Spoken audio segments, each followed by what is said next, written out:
What's up, everybody? Jay here again from Tap and Turn Gaming, coming at you again with another Commander deck tech.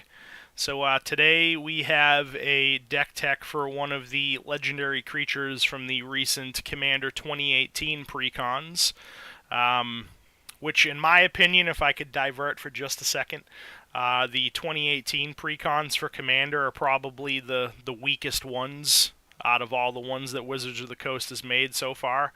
A lot of them just seem really underwhelming.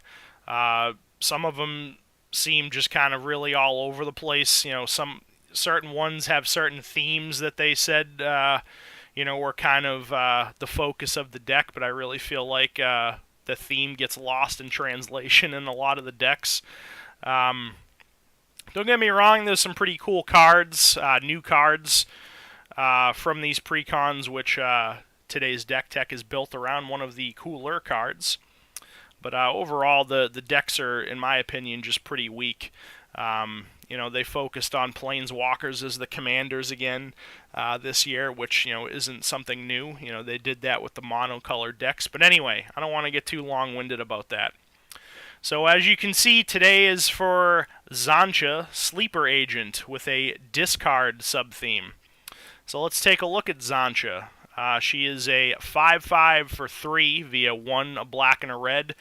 And if I could also just say that the fact that they made this creature actually into a card finally, because this character is from way, way back in Magic lore.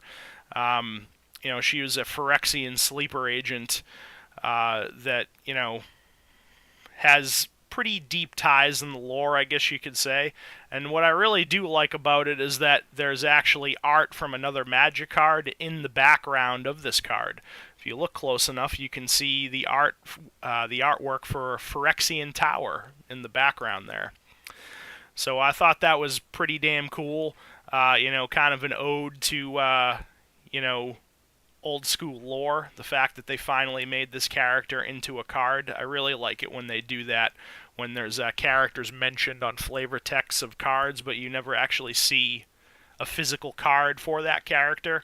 I really do like it when they finally bring that character to light and make an actual card out of it. So yeah, she's a 5/5 for 3. There goes the web page again, glitching out. Sorry about that. As she enters the battlefield, an opponent of your choice gains control of it. So hence why she is a quote-unquote sleeper agent. So when you cast her, she kind of infiltrates the ranks of one of your opponents. Also, she attacks each combat if able, and can't attack its owner or planeswalker its owner controls. So as long as she's on the board, whoever you gift her to can't use her to attack you as the owner of the card. And then the last ability is what we really kind of wanted to focus around for the deck, where you can pay 3, Xantcha's controller loses 2 life, and you draw a card. Any player may activate this ability. So that could be me, that could be, any of my other opponents sitting at the table. Hell, that could be the person that's controlling her as well.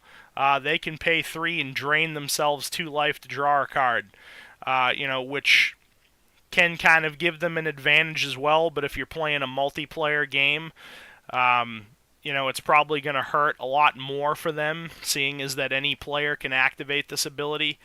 So the reason why we went with the discard sub-theme is my thought process for it was, if I go on a heavy discard theme, shred my opponent's hand and take away all their answers for them to be able to, deal with her being on their side of the board if they want to deal with her.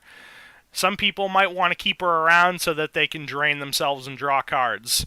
They can also attack other people with her. But my thought process was, if I can shred everybody's hand and they have no answers to deal with her, then I can just keep activating that last ability to gain card advantage and just slowly drain them out of the game.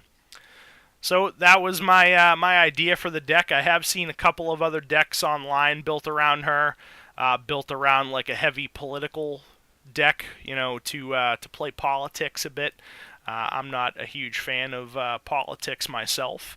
I kind of just, like to focus in on one aspect of a card and kind of just build the deck completely around that one aspect of the card. I feel like when you build your deck around your commander, rather than just having the commander as, having access to certain colors, I feel like that not only deepens the deck building experience and makes it a lot more fun, you just get a more cohesive, streamlined deck that way. But yeah, that's Xantcha and the theme that I decided to go with the deck. So what we're going to do is we're going to take a look at the rest of the deck now, starting with the creatures. So first up we have Bazaar Trader. He's a 1/1 for 2, where you can tap it, target player gains control of target artifact, creature, or land you control. The reason why we play this is if the person that we gift Xantcha to happens to leave the game, whether they scoop or whether we kill them with her ability or somebody else at the table kills them. Once that person leaves the game, Xantcha, I presume, correct me if I'm wrong, but I would assume that she comes back to our control because the person that controlled her is no longer in the game and we own the card, so she would come under our control. Well, we don't want that. We don't want her under our control. We want her on somebody else's board, infiltrating their ranks and being the sleeper agent that she is.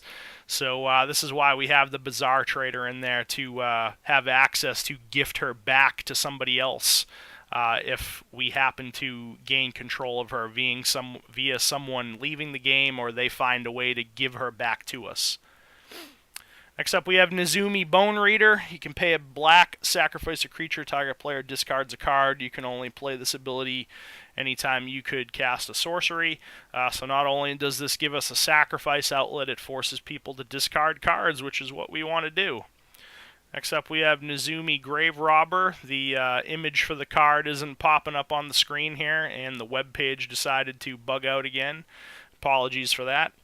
But if I remember correctly, he's a 2/1 for 2, where you can pay 1 and a black to exile a card from somebody's graveyard. And then if that card has no graveyards after that, you can flip it into, I forget what the card's called when it flips, but it's like a 4/2, I believe, where you can pay 4 and a black to bring any creature from any graveyard onto the board on your side. So if we're making people discard cards, this gives us access to stealing some of their creatures if we get it flipped. Then we have Nezumi Short Fang, a 1/1 for 2. You can pay 1 and a black, tap it, target opponent discards a card. Then if that player has no cards in hand, you flip it, which flips into Stab Whisker the Odious, who's a 3/3. At the beginning of each opponent's upkeep, that player loses 1 life for each card fewer than 3 in his or her hand. So if we're shredding people's hands and getting them below 3 cards in their hand, this is just going to do extra points of damage, essentially, for us on their upkeep. Then we have Abyssal Nocturnus, a 2/2 for 3. Whenever an opponent discards a card, this gets +2/+2 and gains Fear.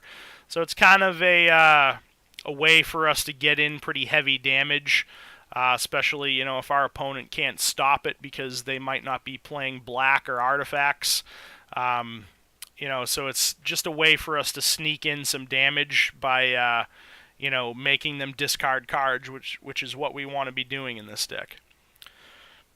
Next we have Hypnotic Spectre, 2/2 for 3 with flying. When he hits a player, they discard a card at random. Then we have Liliana Heretical Healer, a 2/3 for 3 with lifelink.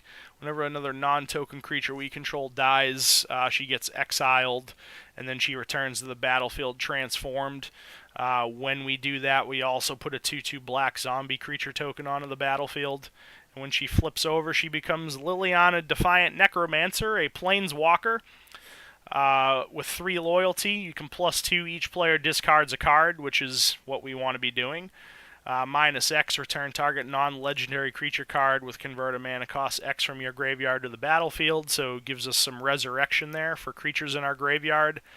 Then -8, we get an emblem with whenever a creature dies, return it to the battlefield under your control at the beginning of the next end step. So whenever anybody else's creatures die, we get him at the on the next end step. Next we have Blazing Spectre, a 2/2 for 4 with flying and haste. When he hits a player, they discard a card. I put a lot of Spectres in this deck because a lot of them have that, when they hit somebody, that person discards cards. Then we have Entomber Exarch, a 2/2 for 4. When he enters the battlefield, choose 1. Return target creature card from your graveyard to your hand, or target opponent reveals his or her hand. You choose a non-creature card from it, and they discard that card. Pretty self-explanatory there. Then we have Fell Spectre, a 1/3 for 4 with flying. When he enters the battlefield, target opponent discards a card. And whenever an opponent discards a card, that player loses 2 life. So not only does he make somebody discard something, every time somebody discards a card, one of our opponents, he drains them for 2. So that's pretty nice. Then we have Hellhole Rats, a 2/2 for 4 with haste. When it comes in, target player discards a card. Then this deals damage to that player equal to that card's converted mana cost. Then we have Lava-Born Muse, a 3/3 for 4. At the beginning of each opponent's upkeep, if that player has 2 or fewer cards in hand, this lightning bolts them to the face. So, more ways for us to do incremental damage for shredding our opponent's hands. Then we have Mind Slicer, a 4/3 for 4. When it dies, each player discards his or her hand. So that could be pretty devastating if we have some of the other stuff that we have in the deck out, like the Fell Spectre, for instance. If someone has 6 cards in their hand and we kill off a Mind Slicer, they just took 12 points of damage from the Fell Spectre. Then we have Vindictive Lich, a 4/1 for 4. When he dies, choose 1 or more. Each one of these modes must target a different player. Target opponent sacrifices a creature. Target opponent discards 2 cards. Target opponent loses 5 life. So if you're playing a multiplayer game, you can spread out the love with any of those abilities. But you have to target a different player with each one. That's kind of the only drawback. Then we have Banshee of the Dread Choir, a 4/4 for 5. With Myriad, so whenever this attacks for each opponent other than the defending player, you may create a token that's a copy of this creature that's tapped and attacking that player or planeswalker they control. Then the tokens get exiled at the end of combat. So this is especially good if you're playing multiplayer. If you have a, if it's you and 3 other people and you send with this at somebody, you're going to create 2 tokens that are copies of it, tapped and attacking the person that this is attacking. Just more ways to kind of force discard, because when this hits a player, that player discards a card. Then we have Mindclaw Shaman, a 2/2 for 5. When it enters the battlefield, target opponent reveals their hand. You may cast an instant or sorcery card from that player's hand without paying its mana cost. So it's kind of a form of discard, I guess you could say, as long as they have a card that you can hit with this, an instant or sorcery. I mean, it's essentially making them discard a card, and you're getting the value out of it because you're casting it from their hand without paying its cost. Next we have Neheb the Eternal, a 4/6 for 5 with Afflict 3. So when it becomes blocked, defending player loses 3 life, which is all fine and good, but why we really like it is at the beginning of your post-combat main phase, add red to your mana pool for each 1 life your opponents, plural, opponents have lost this turn. So why we really like this is because if we use Xantcha's ability multiple times in a turn, that person's going to lose 2 life when we activate it, and then we draw the card. So, if we activate that multiple times, let's say we activate it 3 times. That means that they just lost 6 life and we drew 3 cards. Then on our post-combat main phase, we're going to get 6 red mana. So then we can use that 6 red mana to activate Xantcha's ability 2 more times.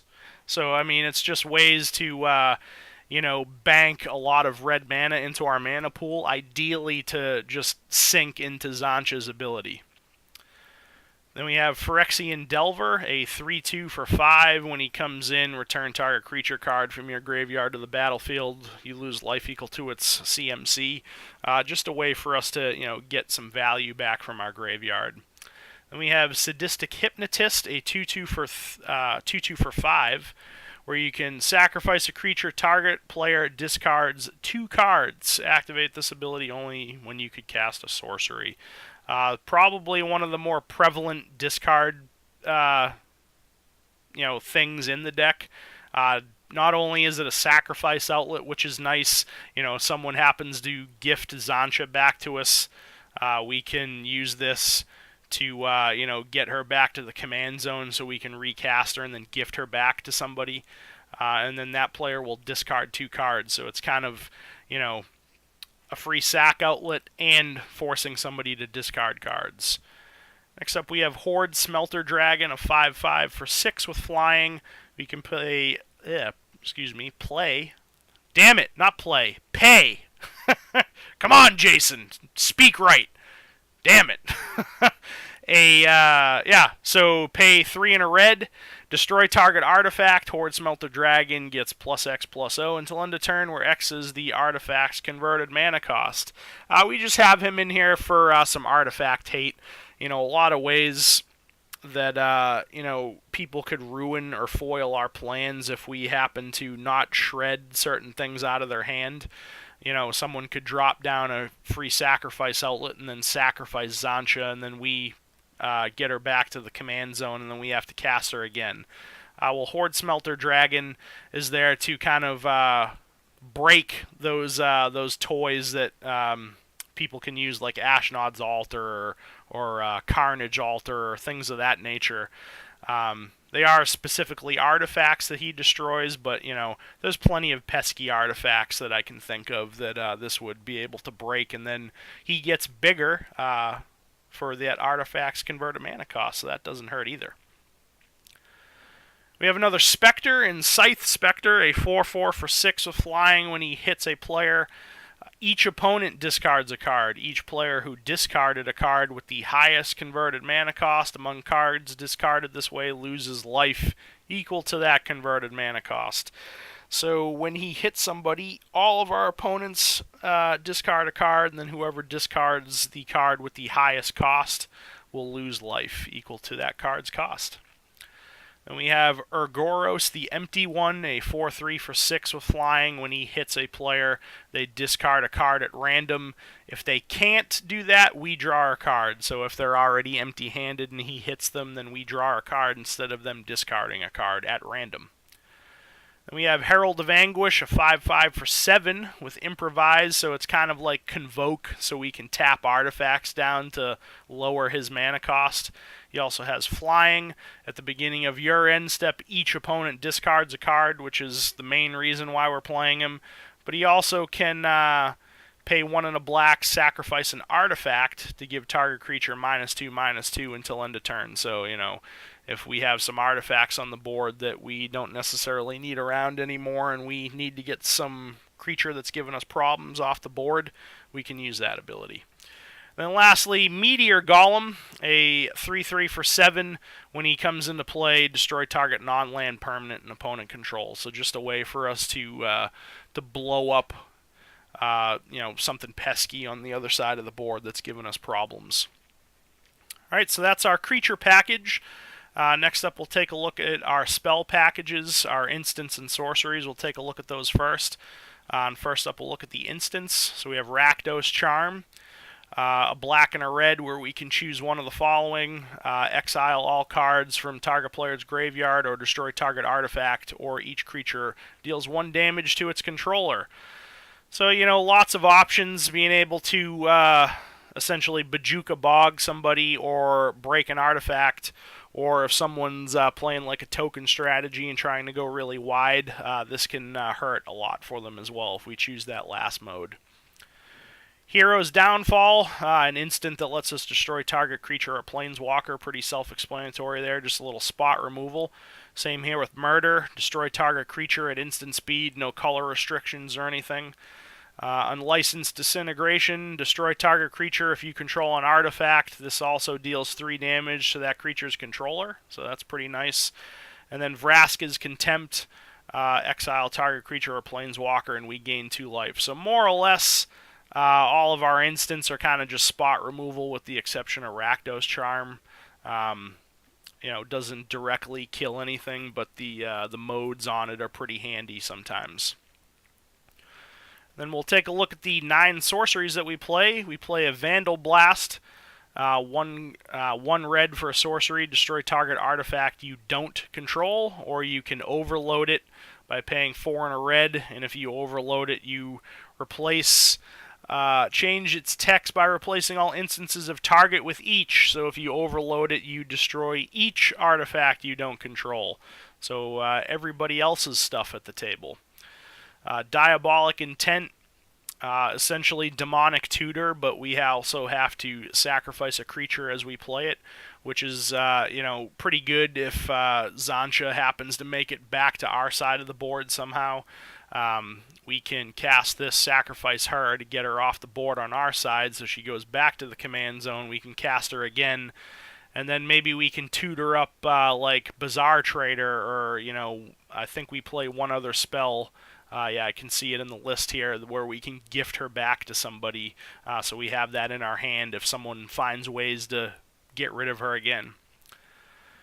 We have Dreadbore, destroy target creature or planeswalker. Torment of Hailfire.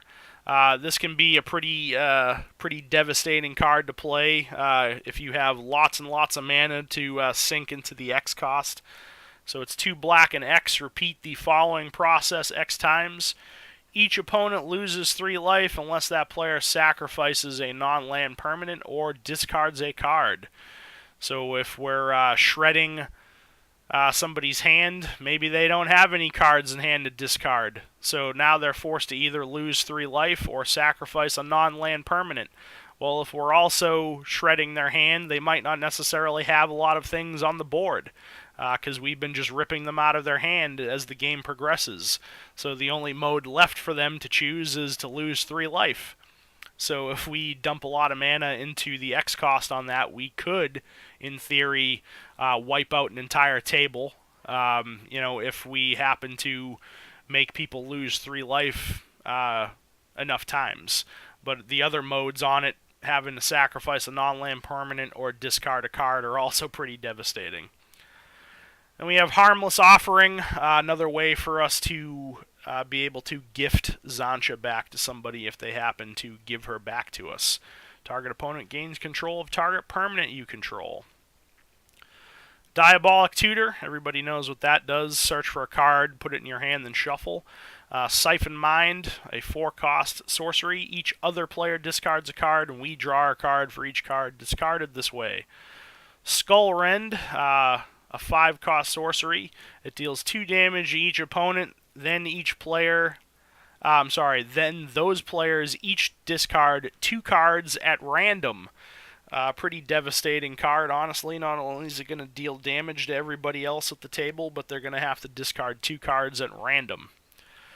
And then lastly, Rise of the Dark Realms, because again, if we're shredding people's hands as the game progresses, we can kind of use this as our ultimate finishing move to try to wipe some people out at the table if everybody else's graveyards are pretty well stocked. So those are our spells, our instants, and sorceries. We'll take a look at our artifact package next. Soul Ring, I don't need to explain why that's there. Key to the City, 2-cost artifact, tap it, discard a card up to 1 target creature can't be blocked this turn, which is why we really play it, because a lot of our creatures, especially a lot of the specters, if they hit somebody, that person's going to discard a card, so we can use this to kind of force that creature to be able to hit so that we can activate that discard ability. Also, when it becomes untapped, you can pay 2 if you do draw a card. So, you'll untap this on your untap phase on your turn, and then you can pay 2 to draw an extra card. Mind Crank, another 2-cost artifact. Whenever an opponent loses life, they put that many cards from the top of their library into their graveyard. So we like this because if we give Xantcha to somebody and then we start activating her ability, we pay the 3, they lose 2 life, we draw a card, and then they mill 2 cards. So, but that's for any loss of life. If we just happen to hit them with any other creatures, however much life they lose in a turn, they're going to mill that many cards. Nim Deathmantle, another 2-cost artifact. Equipment, costs 4 to equip. The equipped creature gets +2/+2, has Intimidate, blah blah blah, is a black zombie, yada yada, whatever. Why we really like it is because whenever another non-token creature is put into our graveyard from the battlefield, we can pay 4. If we do, we immediately return that card to the battlefield, and this gets attached to it. There are multiple ways to, go infinite with this and, do kooky, crazy combos with it, especially with Ashnod's Altar. I don't play Ashnod's Altar in this deck. I feel like I didn't need to. But yeah, I mean, Nim Deathmantle can combo pretty good with some other cards that are out there. But I just put it in the deck for kind of an extra form of recursion if I have that extra 4 mana laying around. Rakdos Signet, just another mana rock for us. Same here with Darksteel Ingot and Rakdos Key Rune. Also Unstable Obelisk, another mana rock for us, but we can pay 7, tap it, and sacrifice it to destroy target permanent. So if we don't need this on the board anymore, we can sacrifice it away to blow something up that's giving us a problem. Then we have Geth's Grimoire, a 4-cost artifact. Whenever an opponent discards a card from their hand, you may draw a card. So this is really nice to have around. If you're forcing people to discard cards, you're going to draw cards off of every discard. Or you may draw a card. So you do have to remember your triggers. It's not a must. You may draw a card. So if you forget to draw a card, you're not drawing a card. Then lastly, another mana rock, Hedron Archive. We can tap it to add 2 colorless, or we can pay 2 and tap it and sacrifice it to draw 2 cards. So if we don't need it anymore, we can pitch it away to draw some extra cards. Then lastly, we're going to take a look at the enchantments. Actually, we got our planeswalkers too, but we'll look at the enchantments first. Blood Chief Ascension, 1 black mana for an enchantment. At the beginning of each end step, if an opponent lost 2 or more life this turn, you may put a quest counter on this. Whenever a card is put into an opponent's graveyard from anywhere, if this has 3 or more quest counters on it, you may have that player lose 2 life. If you do, you gain 2 life. This just makes out really, really well with our commander. So we pay the 3. Whoever's got control of her, we pay 3. They lose 2 life. We draw a card. This gets a quest counter. We can just keep doing that. And then once we get this primed, whenever a card goes to their graveyard from anywhere, whether we make them discard it, whether we kill one of their creatures off the board, whatever, they're going to lose 2, and then we're going to gain 2. So this is a very, very nice card to have around with Xantcha on the board. Then we have Phyrexian Reclamation, just another way for us to get some creature recursion. If we need to get a card back from our graveyard, we can pay 1 and a black and 2 life to get a creature back from the graveyard to our hand. Braid of Fire, 1 and a red for an enchantment. Cumulative upkeep, add red to your mana pool. Now, back in the day when there was still mana burn in the game, this would be a very dangerous card to play. But seeing as mana burn is no longer a thing, we can use this to great effect, especially if someone has Xantcha out on the board. So, as we start racking up the cumulative upkeep on this, every, upkeep for however many time counters, I think. Age counters. If we have 5 age counters on it, we add 5 red mana to our mana pool. Then we get a 6 age counter on it on our next upkeep. Then we add 6 red to our mana pool, which we're more than likely just going to sink into Xantcha's ability to draw cards and drain somebody. So just a way for us to bank lots and lots of mana, kind of similar to Neheb the Eternal. Liliana's Caress. Whenever an opponent discards a card, they lose 2 life, so, just more value for making people discard cards. Waste Not, speaking of value for making people discard cards, whenever an opponent discards a creature card, we create a 2/2 black zombie creature token. Whenever an opponent discards a land, we add 2 black to our mana pool. And whenever an opponent discards a non-creature, non-land card, we draw a card. What isn't there to love about this card in this deck? I mean, that's really all I have to say about it. Megrim, basically a little bit more expensive Liliana's Caress. Whenever an opponent discards a card, this deals 2 damage to them. Although Liliana's Caress is loss of life and Megrim is direct damage. So, they can use cards that prevent damage to stop this, but you don't see stuff like that very often. Necrogen Mists, a 3-cost enchantment via 2 and a black. At the beginning of each player's upkeep, that player discards a card from their hand. Just more ways to shred people's hands. I mean, we also have to discard a card on our upkeep, but the fact that we can just draw cards with Xantcha, it's not really going to hurt us too much, I don't think. Speaking of drawing cards for Phyrexian Arena, on our upkeep we lose a life and we draw a card, so being able to draw an extra card every turn at the cost of 1 life is very acceptable. Then we have Words of War, a 3-cost red enchantment where we can pay 1. The next time you would draw a card this turn, Words of War deals 2 damage to target creature or player instead. So if we activate Xantcha's ability, pay 3, someone loses 2 life, and we draw a card.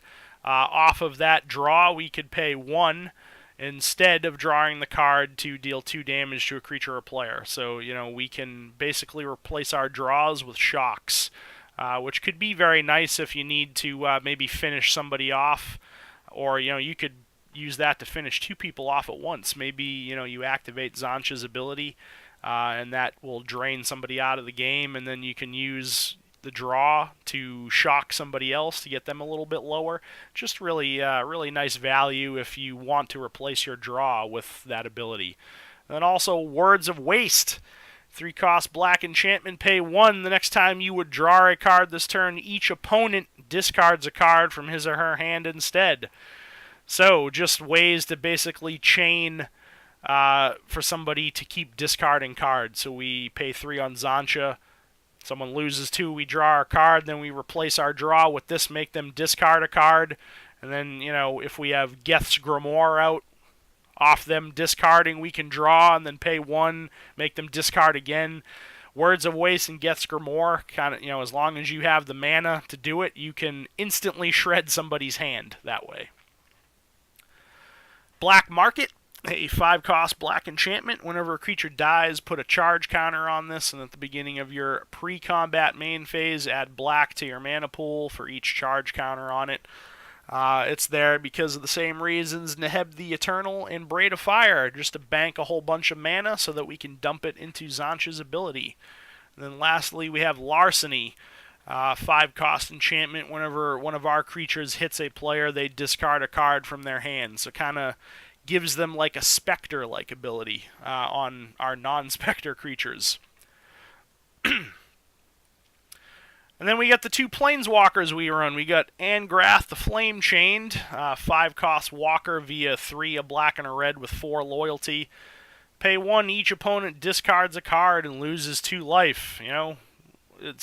We're beating a dead horse here with with the discard theme, right? But that's what we want to do, and he allows us to do that, so that's mainly why we're playing him. But his other abilities are pretty nice. -3, gain control of target creature until end of turn, untap it, it gains haste until end of turn. Sacrifice it at the beginning of the next end step if it has convert a mana cost 3 or less. So if it meets that stipulation, it gets sacrificed. If it does not, you just give it back to the opponent you stole it from. And then -8, each opponent loses life equal to the number of cards in their graveyard. So if you're shredding their hand and making them dump all kinds of stuff in the yard, if you get to that ability, you could essentially drain a lot of people out of the game. And then we have Liliana Vess, 5-cost walker with 5 loyalty. +1, target player discards a card. Again, with the discard theme. -2, search our library for a card, shuffle, then put that card on top of our library. And then -8 is essentially Rise of the Dark Realms. We put all creature cards from all graveyards onto the battlefield under our control. So that about wraps up the spells and permanents and such of the deck, minus the lands, which we're going to take a look at right now, lastly. So we got Blood Crypt, Bloodfell Caves, Bojuka Bog, for that graveyard hate. Dragon Skull Summit, Evolving Wilds, where we, if we happen to need a specific color and we don't have it, we can sacrifice this to search for a basic land card and put it onto the battlefield tapped.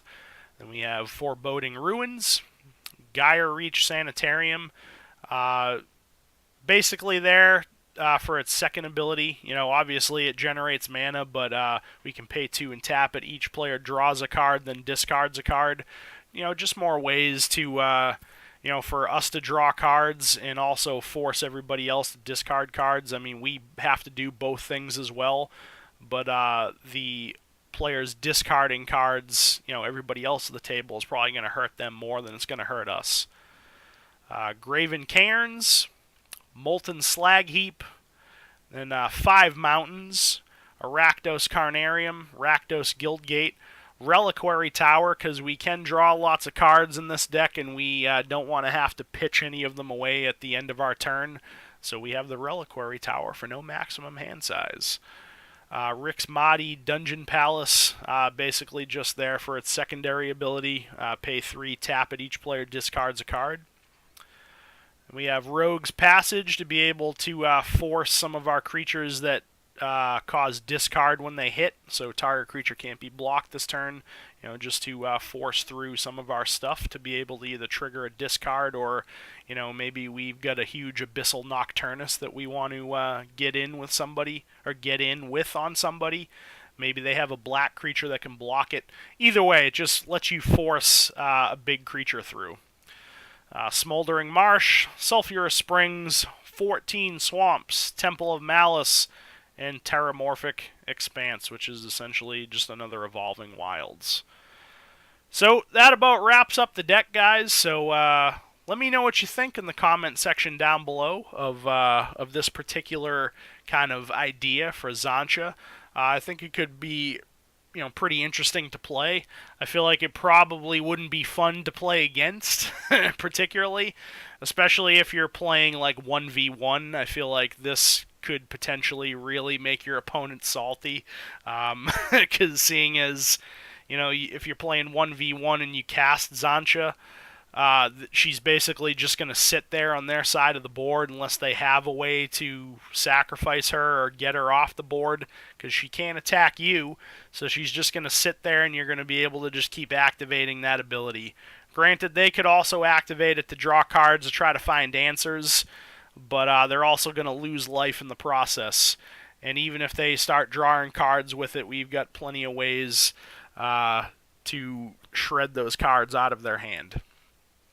So yeah, that's my Xantcha build. So if you guys enjoyed this video, hit that thumbs up button. It really does help out a lot. And the more you hit that thumbs up button, the more likely Derek and I's videos are to pop up on other people's recommended feeds if they're not already subscribed to us. Speaking of subscribing, if you're not already subscribed to our channel, Tap and Turn Gaming, go on and crush that subscribe button as well. We really would appreciate that too. And if you would like to get notified, I hate how this webpage just bounces up and down all the time like that with all the ads and shit.